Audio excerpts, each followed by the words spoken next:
우리가 교회에 처음 출석하고 예배에서 찬송가를 부르다 보면 지금은 우리가 복음성가를 많이 부르지만 우리 전통적 예배를 드리게 되면 그 찬송가의 맨 앞에 있는 한 1번부터 10번까지 그걸 송영이라고 그러죠. 그 찬송가들에게 자연히 우리의 시선이 가고 또 그 찬송가들에게 익숙해질 수밖에 없습니다. 지금도 우리 찬송가의 1번을 차지하는 찬양, 만복의 근원 하나님, 이 찬양은 우리에게 제일 많이 알려진 아마 그런 송영 찬양일 것입니다. 그런데 한국 초대 교회 찬송가 집에 보면 지금은 8번으로 되어 있는데 그 찬양이 1번이었어요. 그게 뭐냐면 거룩 거룩 거룩 거룩하신 주님을 찬양합니다 라는 바로 그 찬송입니다. 이 찬송곡의 저자는 본래 영국 성공회 목사인 레지널드 히버라는 그런 목사님이 이 찬송을 작사하신 분이십니다. 그는 1823년에 영국 성공회에서 인도 교구, 그 당시에는 인도가 영국의 그런 통치를 받았죠. 그래서 인도 칼카타의 교구 책임자로 떠나서 인도 교회를 섬기다가 젊은 나이 43살에 세상을 떠난 그런 분입니다. 어느 무더운 여름 예배드리고 나서 후에 이 물속에 들어갔다가 심장마비를 일으켜서 세상을 떠나가신 분이십니다. 하지만 그가 남긴 그 유품들을 정리하다가 그가 짧은 인생을 살았지만 적지 않은 그 찬송 시를 많이 남긴 것을 미망인이 발견하고 그것을 하나의 시집으로 출간을 하게 되었습니다. 1861년에 당대의 영국의 유명한 작곡가였던 존 다이커스라는 분이 그 영국 국교에는 늘 그 해마다 중요한 그런 주일이 있는데 성삼위일체 주일이라는 그 주일이 다가오는데 그때 무슨 찬양으로 삼위 하나님을 영광 돌릴까? 이게 마땅한 찬양이 찾아지지 않아요. 그런데 옆에 자기가 가지고 있었던 시집을 뒤지다가 바로 이 시를 발견합니다. 이 시의 내용이 그날 삼위일체 주일에 성부, 성자, 성령을 찬양하는 찬송으로 적합하겠구나. 그래서 그 시에다 작곡을 해서 이 찬양이 탄생하게 된 것입니다. 아마도 이 찬송은 시대를 초월해서 그리고 교파를 초월해서 모든 개신교회 내에서 가장 사랑을 받고 많이 불리워진 찬송 중에 하나가 아니었을까라는 생각이 듭니다. 그가 비록 영국과 인도에서 사역을 했지만 영국과 인도뿐만 아니라 어디에서나 예배를 받으시는 하나님, 그 하나님은 성부와 성자와 성령으로 우리의 예배의 대상이 되신다는 내용, 이 아름다운 내용을 이런 시로 찬송을 한 것입니다. 거룩 거룩 거룩 전능하신 주님, 이른 아침 우리 주를 찬송합니다. 거룩 거룩 거룩 자비하신 주님, 성삼위일체 우리 주로다. 거룩 거룩 거룩 주의 보좌 앞에 모든 성도 면류관을 벗어드리네. 천군 천사 모두 주께 굴복하니 영원히 위에 계신 주로다. 이 찬양 옛날에 많이 불렀잖아요. 그죠? 네. 저도 교회에 처음 나와서 이 찬송을 부르면서 거룩, 거룩, 거룩이라는 단어가 마음 깊이 다가왔습니다. 도대체 거룩의 의미가 뭘까? 그리고 이 찬양의 주인이신 성부와 성자와 성령으로 계시는 삼위일체 하나님, 그분은 도대체 어떤 하나님일까? 라는 그런 많은 질문들이, 신앙의 물음들이 제 안에서 태어나고 있었던 것을 생생하게 기억합니다. 근데 좀 더 시간이 흐르고 또 성경을 공부하면서 이 찬송의 내용은 실제로 구약의 이사야 6장 그리고 신약의 계시록 4장의 내용을 합한 것이다라는 것을 나중에 알게 되었습니다. 여러분이 이사야 6장에 보면 우시야 왕이 죽던 해 궁중 선지자 이사야가 하나님의 보좌 앞에 나가서 그를 경배합니다. 엎드려 경배하는 순간에 천사들이 등장하죠. 그래서 그 보좌에 앉으신 주님을 찬양하는 천사들의 모습. 천사가 두 날개로는 얼굴을 가리우고 또 다시 두 개의 날개로는 발을 가리우고 나머지 두 날개로 나르면서 보좌에 계신 그분을 찬양했던 내용, 그 내용이 거룩하다 거룩하다 거룩하다 만군의 여호와여 그의 영광이 온 땅에 충만하도다. 그 내용이었죠. 그리고 우리가 신약에서 계시록 4장을 보시면 반모사이라는 섬에 유배를 갔던 사도 요한이 어느 주일날 하나님을 예배합니다. 예배하는 순간 하늘의 커튼이 열리면서 하늘나라에서 드려지는 거룩한 예배의 광경이 다가왔습니다. 갑자기 마음이 뜨거워지고 성령의 감동하심을 받아 요한도 보좌 앞에 서서 하나님을 예배하는데 거기에 6 날개를 가진 천사들이 함께 하나님을 찬양하는 소리를 듣습니다. 그 내용이 거룩하다 거룩하다 거룩하다 주 하나님 곧 전능하신 이여 전에도 계셨고 이제도 계시고 장차 오실 자라. 그리고 이어서 또 24 장로들이 자신의 면류관들을 벗어 보좌에 계신 앞에 그 면류관을 드리면서 우리 주 하나님이여 영광과 존귀와 권능을 받으시는 것이 합당하오니 주께서 만물을 지으신지라. 이렇게 고백하고 있는 내용을 우리가 계시록 4장에서 읽습니다. 바로 이런 구약과 신약 모든 시대의 성도들의 신앙의 고백 그리고 예배의 아름다운 선언을 담아서 탄생한 찬양이 바로 이 찬송인 것입니다. 자, 이 찬양은 단순히 거룩하신 하나님을 찬양할 뿐만 아니라 그 거룩하신 하나님을 닮아야 할 우리들의 삶의 모습에 대한 도전을 던집니다. 그런데 우리가 오늘 함께 읽은 본문 데살로니가 전서 5장 23절을 보면 평화의 하나님, 그 하나님이 너희를 온전히 거룩하게 하시고 이런 말씀으로 시작되는데 다시 말하면 거룩을 향한 성도들의 마음속의 열망, 그 열망을 다 담아서 바울이 하나님 앞에 대신 기도하고 있는 모습을 볼 수가 있습니다. 여기 본문을 통해서 우리가 배워야 할 중요한 진리, 왜 우리는 거룩을 위해서 기도해야만 할까요? 우리가 거룩을 위해서 기도해야 할 이유, 그 첫째는 거룩은 하나님의 가장 중요한 기대이시기 때문에 그렇습니다.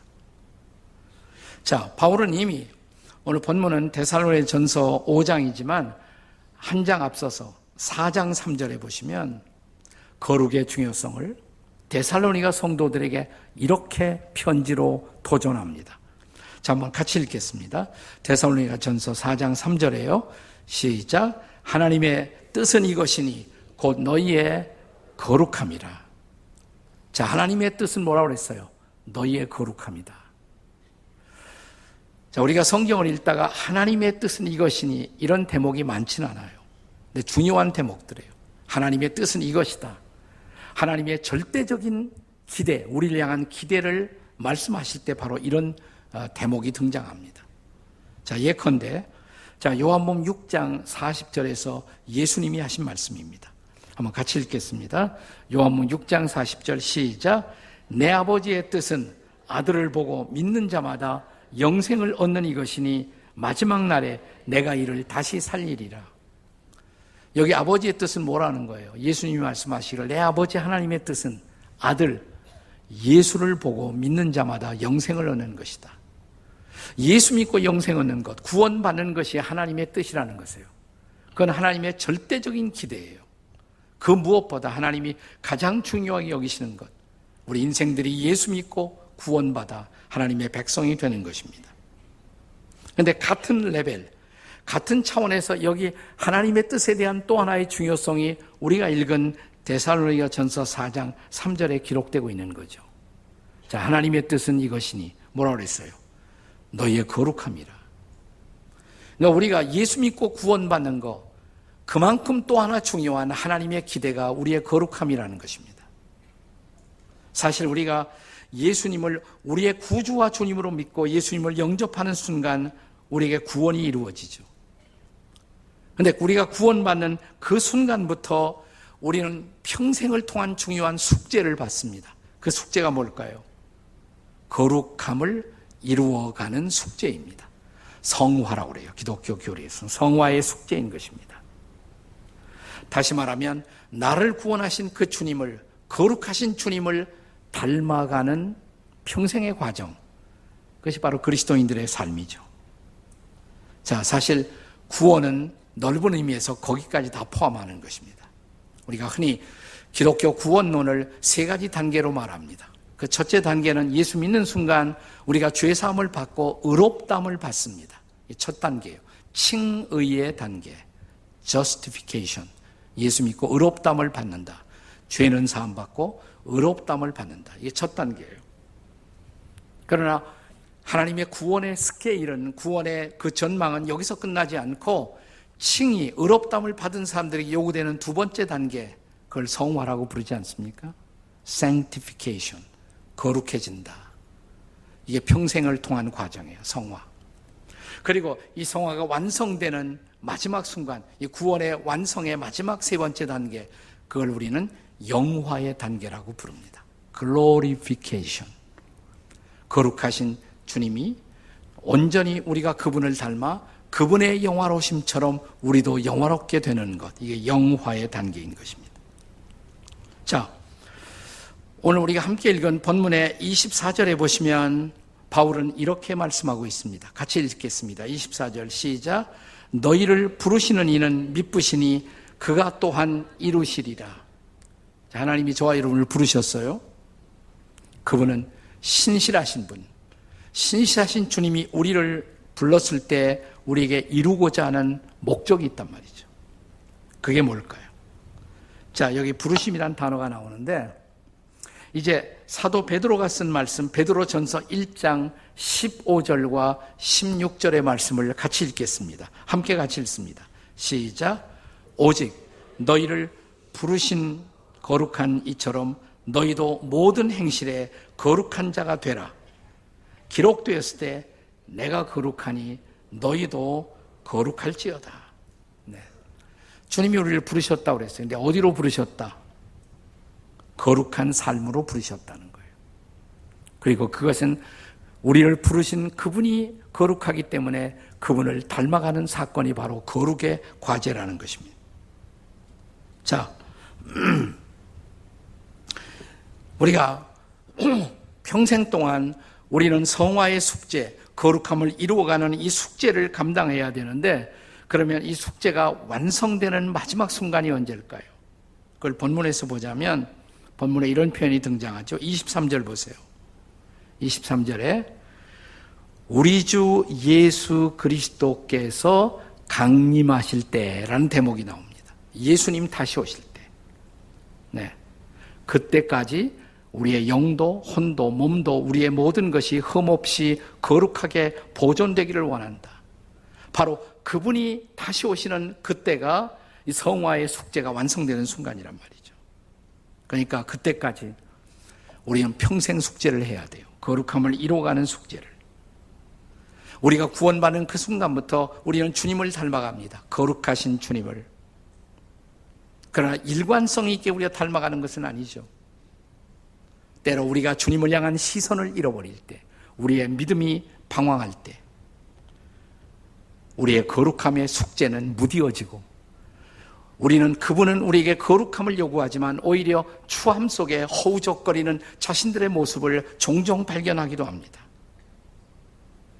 우리가 실패할 때, 우리가 넘어질 때 이 거룩함의 숙제는 우리와 상관이 없어지는가? 그렇지 않습니다. 우리가 실패해도 넘어져도 다시 일어날 줄 알아야 합니다. 그리고 다시 일어나서 우리는 또다시 성화의 길을 걸어야 합니다. 거룩함의 길을 걸어야 합니다. 그리고 마침내 그분 앞에 서야 하는 것, 이것이 주님의 기대라는 것이에요. 그분이 우리에게 많은 것을 기대하겠지만 가장 중요한 기대는 바로 이 거룩함의 기대라는 것. 그렇습니다. 그래서 우리가 이것을 위해서 기도해야 된다는 것입니다. 우리가 기도 제목이 많지만 가장 중요한 기도 제목, 주님 저를 거룩하게 하옵소서, 주님 닮아가게 하옵소서. 이런 기도 얼마나 해봤어요. 우리는 늘 그냥 우리 자식들 위해서, 우리 집안에 다가오는 문제들을 위해서는 늘 기도하지만, 이런 기도, 바울이 기도했던 이런 기도의 제목을 우리의 제목으로 삼고 있는지, 하나님, 최근에 제 삶이 주님을 향한 시선에서 멀어진 것 같습니다. 다시 저로 주님께 시선을 맞추게 하시고 주님을 닮아갈 수 있도록 도와주십시오. 주님의 가장 중요한 기대란 말이죠. 왜 우리는 거룩을 위해서 기도해야 하는가? 두 번째 이유, 거룩은 존재의 전 영역에서부터 구현될 수 있어야 하기 때문에 그렇습니다. 자, 본문 23절을 한 번 더 같이 읽겠습니다. 23절 시작. 평강의 하나님이 친히 너희를 온전히 거룩하게 하시고 또 너희의 온 영과 혼과 몸이 우리 주 예수 그리스도께서 강림하실 때 흠없게 보존되기를 원하노라. 네. 여기 보시면 영, 혼, 몸 세 단어가 나와요.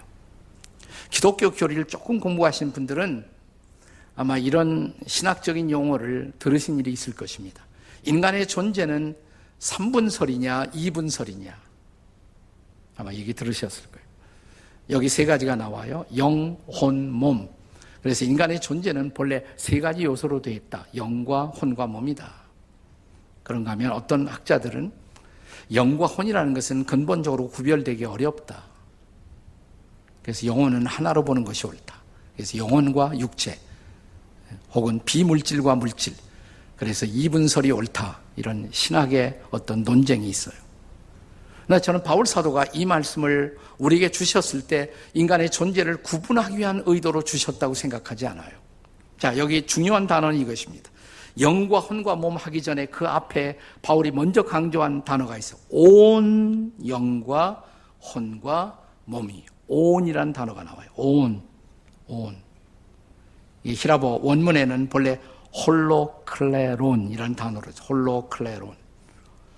이걸 영어로 번역하자면 entire, 전체, whole, 모든 것, 전체 모든 것. 그 다음에 휘몬, 유월, 그러니까 너의 전체, 너의 모든 것. 그러니까 이것은 인간의 존재를 영과 혼과 몸으로 구분하려는 의도가 있는 것이 아니라 너의 존재 전체가 거룩해져야 한다. 그렇게 거룩하게 보존될 수 있어야 한다. 그것을 강조한 것입니다. 어떻게 우리가 그런 거룩한 삶 속에 들어갈 수가 있을까요? 거룩을 연구하는 성경학자는 두 가지 키를 말합니다. 두 가지 열쇠가 있다. 그것은 소속과 통치다. 우리가 거룩한 삶을 살려면 나라는 존재가 어디에 소속해 있는가, 그걸 알아야 돼요. 나는 어디 소속이에요? 예수 믿는 순간부터 나는 주께 속한 자예요. 주님께 속한 자. 자, 그렇다면 내가 주께 속한 존재라면 나는 그분의 통치를 받아 마땅하지 않습니까? 내가 정말 주님께 속한 자임을 알고 그분의 다스림, 그분의 통치를 받는 삶, 그게 바로 거룩한 삶이에요. 그게 바로 거룩한 삶인 것입니다. 자, 그렇다면 이런 삶이 우리의 현실 속에 어떻게 드러날 수가 있을까요? 나는 정말 날마다 나의 주인이 되신 그분을 바라보고 그분을 예배하면서 살고 있을까요? 나는 날마다 내 생각하는 일, 내가 행동하는 모든 일에 있어서 그분의 주권을 인정하고 그분의 인도를 따라 살고 있을까요? 나는 나의 인격, 우리의 인격을 구성하는 나의 지식, 나의 감정, 나의 의지, 그 모든 것을 주님의 주권 아래 드리고 내 인격을 만들어가고 있을까요? 자,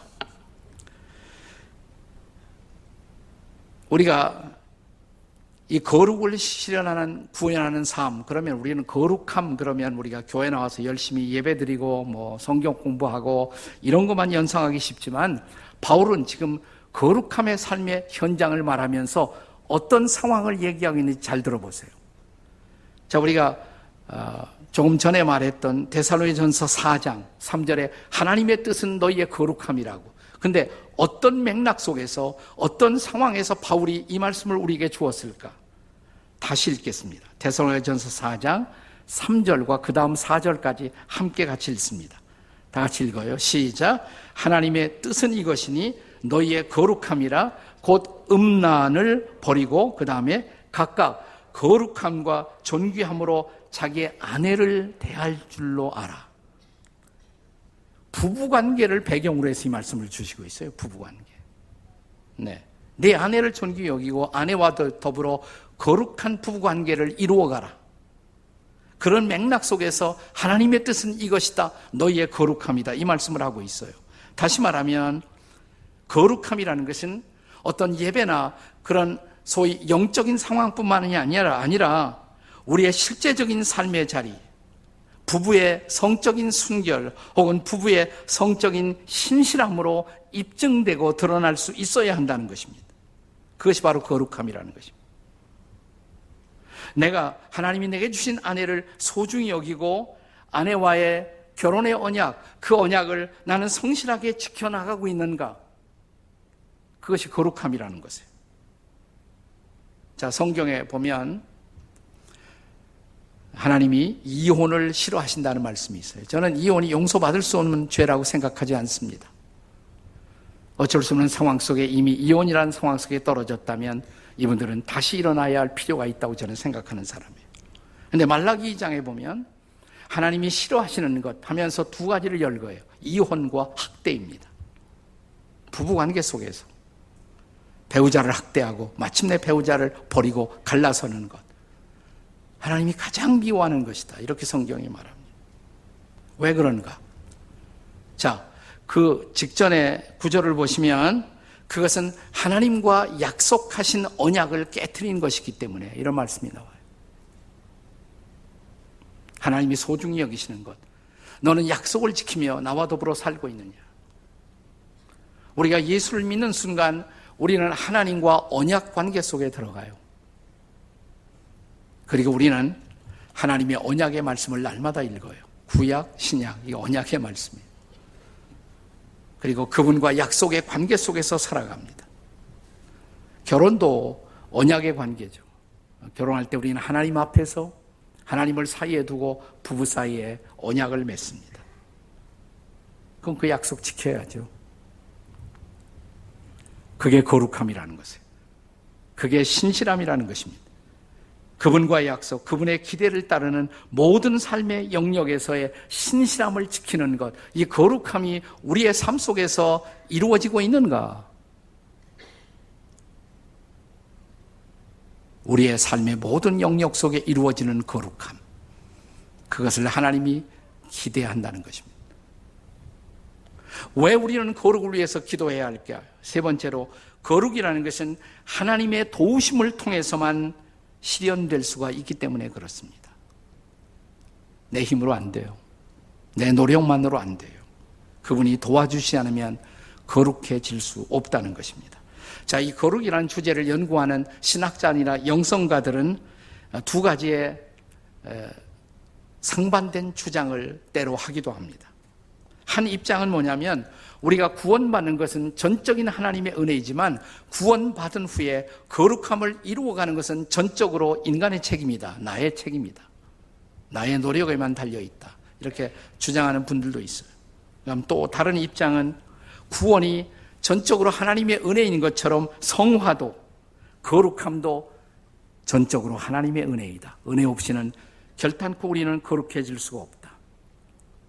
저는 두 번째 입장을 지지하는 사람이에요. 하지만 자, 구원이 은혜인 것처럼 성화도 하나님의 은혜라면 하나님이 다 하시고 우리 할 일은 아무것도 없을까요? 저는 구원도 분명히 하나님의 은혜로 주어지지만 그러나 주어지는 하나님의 구원의 선물 앞에 믿음이라는 응답은 여전히 필요한 것입니다. 거룩함도 마찬가지예요. 하나님이 은혜를 주셔서 우리는 거룩해질 수 있지만 그 은혜에 대한 책임 있는 응답은 여전히 우리에게 필요한 것입니다. 자, 오늘 본문 23절의 시작이 자, 거룩이라는 주제를 말하고 있다면 이렇게 시작되는 것이 타당하지 않습니까? 거룩의 하나님이 친히 너희를 온전히 거룩하게 하시고. 근데 본문이 그렇게 안 돼 있잖아요. 평강의 하나님이 그렇게 돼 있어요. 평강의 하나님이 친히 너희를 온전히 거룩하게 하시고. 왜 거룩의 주제를 말하면서 평강의 하나님으로 바울은 시작했을까? 나는 그 쓸데없는 것 같고 굉장히 고민을 했어요. 네. 근데 드디어 이런 결론 앞에 도달했습니다. 그 결론은 뭐냐면 평강이란 단어, 샬롬, 평화란 단어, 그 단어의 본질은 하나님과의 관계예요. 우리가 예수를 믿는 순간, 만나는 순간 우리는 예수님을 통해서 하나님과 평화, 샬롬, 하나님과 평화하게 됩니다. 그래서 평화란 단어의 본질은 하나님과의 바른 관계를 전제로 하는 것이에요.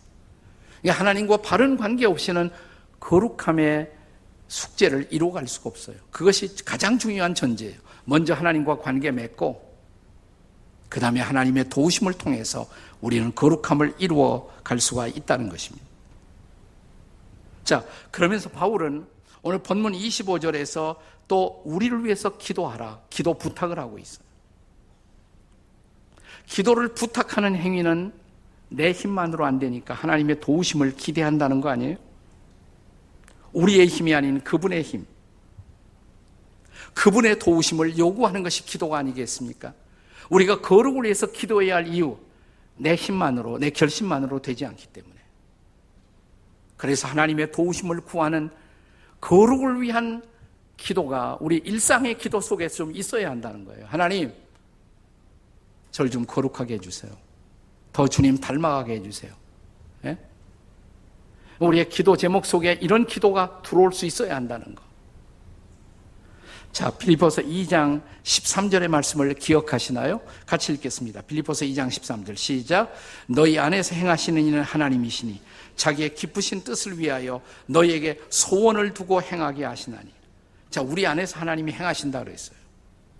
어떻게 행하시나? 하나님은 소원을 일으켜요. 우리 안에 소원을. 자, 그 소원 중에는 거룩하게 살고 싶습니다 라는 소원도 있겠죠. 그런데 그 소원을 하나님이 행할 수 있도록 도우신다.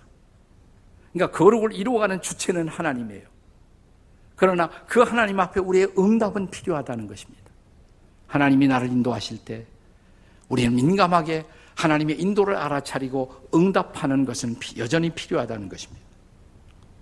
최근에 많은 기독교 영성적인 좋은 저작들을 펴내고 있는 분 가운데 게리 토마스라는 분이 있습니다. 게리 토마스. 그분이 쓴 책 가운데 영광스러운 추구, Glorious Pursuit, 영광스러운 추구, 일상영성이라는 책이 있습니다.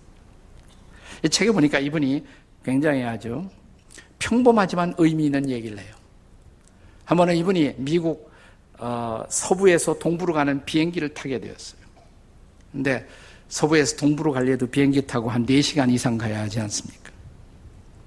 그 시간을 잘 보내기 위해서 그분이 늘 가방에 책을, 이 사람은 책을 많이 쓰는 분이니까 책도 읽고 책도 쓰고 싶었는데 자기 비행기 좌석을 딱 보니까 3자리 중에 가운데 자리예요.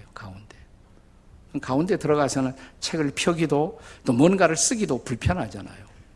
그러니까 자리를 바꾸려고 시도를 합니다. 근데 비행기가 풀로 꽉 10,000원이었기 때문에 그게 잘 되질 않았어요. 그냥 비행기에 이제 들어가서 자기 좌석에 앉는데 보니까 아닌 게 아니라 자기가 가운데 자리 딱 앉았는데 옆에 와서 보니까 한쪽 옆에 거구의 사나이가 와서 딱 앉더래요. 그러니까 자기가 이제 근데 조금 있다가 또 한 분이 와서 앉는데 보니까 할머니 한 분이 옆에 와서 앉더래요. 가운데 샌드위치가 된 거죠. 내가 어떻게 책 읽고 책 쓰나, 그래도 책이라도 읽어야지. 책을 막 펼치려고 하는데 옆에 있는 할머니가 말을 걸더래요. 네. 그래서 자기는 책 읽을 생각이었으니까 조금은 약간 형식적으로 대답을 하니까, 그러면서 책을 접으면서 그렇군요 그러니까 미안합니다. 책을 읽으시는데 제가 방해가 됐군요. 그렇지 않습니다. 할머니 말씀하세요. 근데 그 다음 순간에 할머니가 말씀하시기를, 저는 15년 전에 제 남편이 세상을 떠나는데 영감이 죽고 난 후에 제가 아마 대화에 굶주려서 제가 이렇게 실례를 한 것 같습니다. 이 할머니의 말을 딱 듣는 순간 갑자기 성령의 음성이 자기 마음속에 들리더래요. 바로 그 할머니의 친구로 그의 얘기를 경청하도록 내가 오늘 그래서 너를 이 자리에 갖다 놓은 거야 라는 하나님의 음성. 태도가 달라지죠. 진지하게 이 할머니와 대화를 시작합니다. 그러면서 그가 그 대화 속에 느낀 것은 하나님이 오늘 나를 바로 이 성화의 자리로 이곳으로 초대했다는 것. 이 할머니와 대화하면서 갑자기 자기의 내면이 새로워지고 깨끗해지는 것을 느꼈대요. 무슨 굉장한 충고를 할머니에게 드린 것도 아닌데 할머니 얘기를 들어주는 것만으로도 자기의 마음이 거룩해지는 것을 느꼈다는 것입니다. 거룩은 뭐 굉장한 사건이 아니에요. 우리가 예배의 자리에 나와서 거룩한 폼을 잡고 찬양할 때 그럴 때만 거룩을 느끼는 것이 아니라 이런 일상적 삶의 자리, 누군가의 얘기를 경청해주고 그 곁에 앉아있는 그 자체만으로도 우리는 하나님의 임재를 체험할 수가 있다는 것. 게리 토마스는 거기에 함께 하시는 하나님, 성령의 임재를 체험했고 그리고 그 4시간이 자기를 성화하는 거룩함의 자리였다는 것. 우리가 이런 태도, 이런 마음, 이런 삶의 생각으로 날마다 일생을 살아간다면 우리의 삶은 얼만큼 달라질까요? 하루에서 우리가 경험하는 수많은 사건들, 그 속에 하나님이 함께 하시고 바로 그 자리에서 하나님은 여러분과 저의 마음을 만지고 있다는 것, 우리를 바꾸는, 우리를 거룩하게 하는 작업을 하고 있다는 것. 그래서 비행기 샌드위치처럼 끼어앉은 그 자리야말로 하나님이 나를 거룩하게 만들기 위해서 초대하신 자리였다는 것을 그는 마침내 깨달았다는 것입니다. 오늘 저와 여러분의 삶이 이런 하나님의 역사 앞에 좀 더 민감할 수 있다면, 성령의 은혜 앞에 좀 더 민감하게 반응한다면 우리의 삶의 빛깔은 얼마큼 달라질까요? 여러분을 다시 거룩의 일상으로 초대합니다.